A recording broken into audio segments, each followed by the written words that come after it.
Hello everyone, Eric Marks here again with FindingMiddle-earth.com, and welcome to the very first episode of Portraits Around the World, which is my new photo series. And if you don't know about it, you can check out my blog at FindingMiddle-earth.com, and I have all the info on there. And it's basically a photo series that I'm going to be publishing over the next few weeks, where I just to kind of sum it up in short, I took a trip to Disney World and I wanted very different photos than the ones that myself and other people normally take there. And so I kind of gave myself this personal project and mission to visit each of the countries around Epcot, which is one of the theme parks there. And they have this thing called the Epcot World Showcase.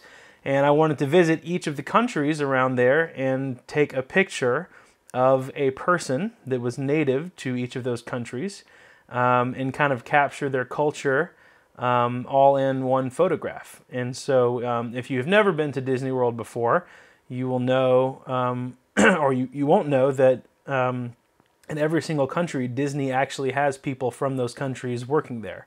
So it's very cool.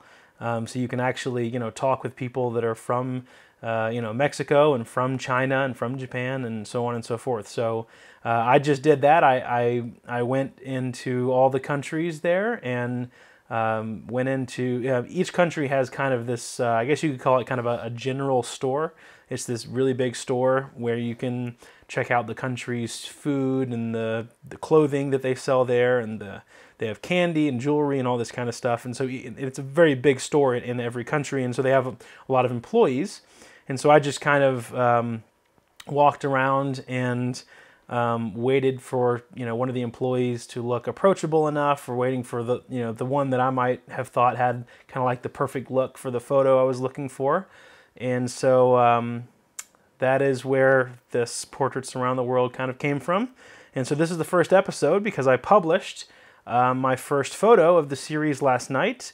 I think I said last night on the blog post that I tried to get this video out yesterday, but I could not get through more than a few minutes of talking without coughing up a lung, because I had strep throat all last week, and then at the end of the week it turned into bronchitis, and it's just been rough. So I'm finally now getting my voice back, and I'm going to give this video another shot. So so I have the photo pulled up here on the computer, and I'm going to put it on the screen as well, just in case you missed it. And this one is from Hong Kong, China, and it's a very sweet girl. Her name was, let's see, Rebecca Pic Kai Wong. And she said everyone just called her Becky, so I started calling her Becky. But it's you have to approach these kind of photos very carefully, because when you're going up to random people, excuse me, the cough is still lingering. When you're going up to random people that have no clue why you're approaching them with a camera, you have to approach them in a very smart way. So everyone that I approached in this entire photo series, I will explain how the situation went, the wording that I used to approach them, and that's kind of where these videos are coming from. That's why I'm making a video that kind of attaches to each photograph, because I want to tell everyone kind of the story behind the person, and I think it kind of helps with the photo, so that you can kind of see the person's face, and then you get to hear a little story about it from me. So this girl, she was super sweet. I saw her from across the store helping a bunch of guests, and a lot of the other employees were just kind of standing around cleaning and not really doing too much as far as helping people. And I kept seeing her go up to people with a very sweet smile, and she just seemed like a very bubbly person. And so those are typically the kind of people that I like to go after, not always, but sometimes.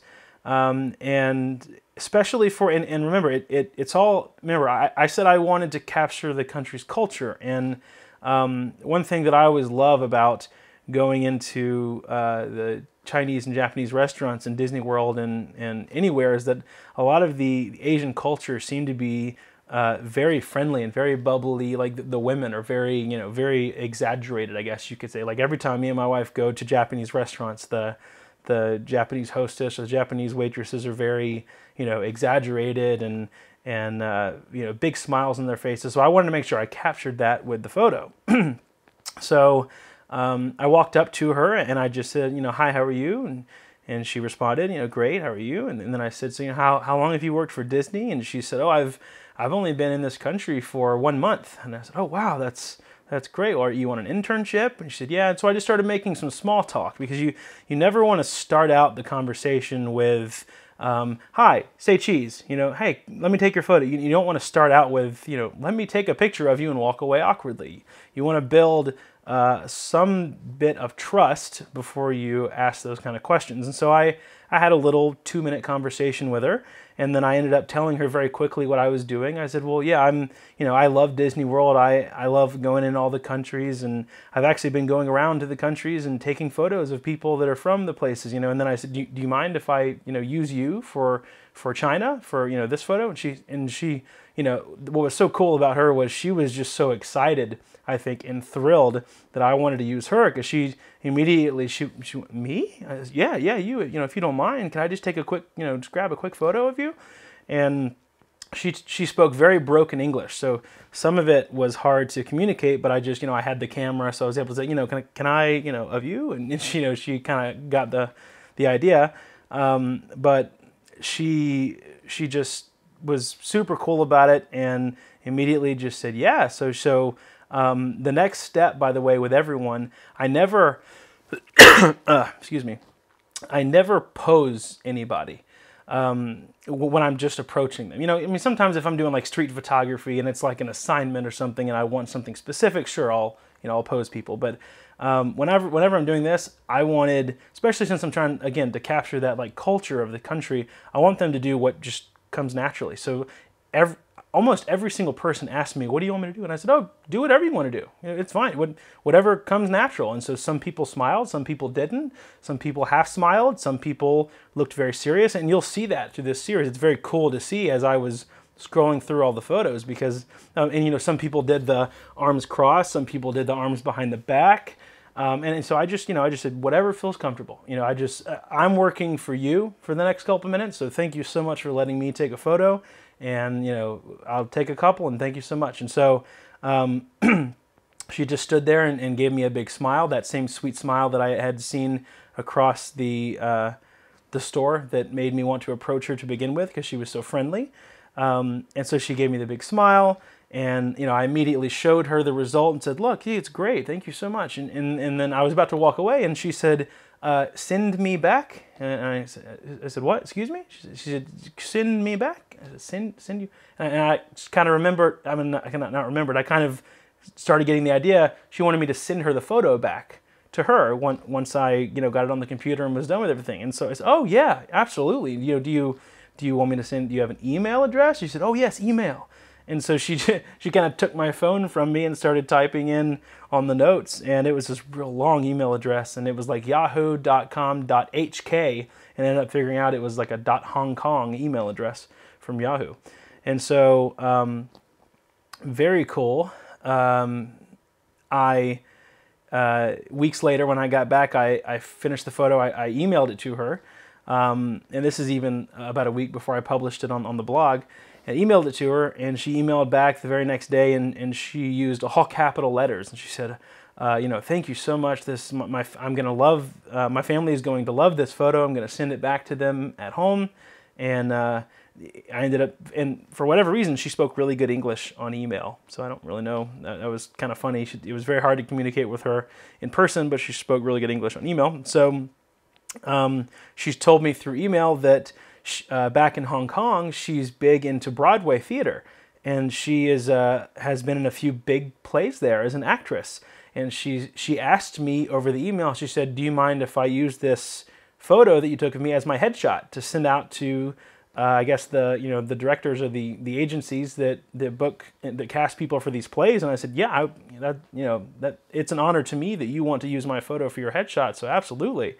And so that was just kind of a cool thing that came of this, because I went from having no clue who this girl was to making a little relationship with her, building some trust, getting a great photo out of it. Now I have a video to make about it, a cool blog post. It gave her a great photo to use for her acting, and it's just, a cool story came out of it. And that's why I love photography, because it really is an art form that can move people, and not just the photographer, other people. You can, a photograph can, really impact people. And so that's what I want to do with this series. I love meeting new people, and I like to think that I'm pretty good at building quick relationships with people and building trust. And that's what it's all about. It's about having fun. It's about using your skill as a photographer or a videographer or whatever you do to really impact change. That's why I do things. Whenever I'm out taking photos, I wouldn't take photos unless something inspired me, and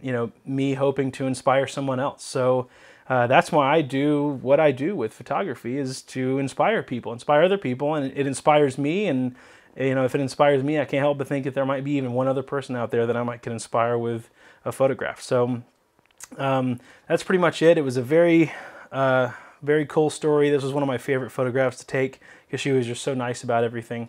And so I know other photographers out there, before I get off this video, are going to have a ton of comments about the gear I use and stuff. So really, with this setup, I was working on nothing but available light, because I didn't want to fool with lighting and a bunch of flash, all that stuff, because that can scare people, right? I wanted to have, I had my camera settings preset.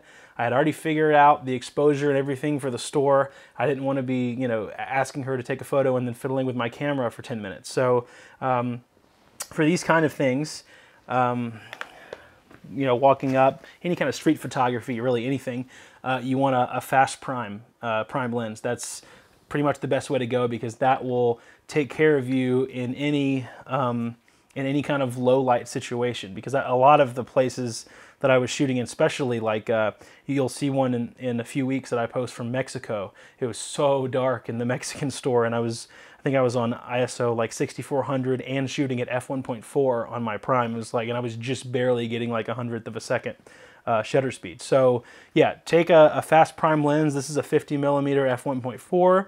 If you have a 35 or a 50 or an 85, 50s I've found is kind of like the best on a full frame sensor, because it's kind of like the focal length of what the eye would see. And that's, it's perfect. I never really had to, walk closer or walk away. It was kind of the perfect length, focal length. So 50 millimeter f1.4. Really the highest I shot ISO was that, like I said, that Mexican store was 6400, but the rest of the time I was able to keep everything at ISO 800 or ISO like 1250 or something like that, just to keep the noise nice and low. But if I would have had something like an f4 lens, then I'd have been in trouble. So I had to always keep your fast primes with you on these street jobs, because you'll never know when the lowest of the light is going to come, and the lens will always get you out of it more times than not. So thank you guys so much for watching. If you do want to check out the blog post for this video and see the photo attached to it, you go to findingmiddleearth.com/China. And this is the first photo in the series, like I said, so I hope you enjoyed it, and I will catch you in the next episode. Thank you guys so much, and have a great day.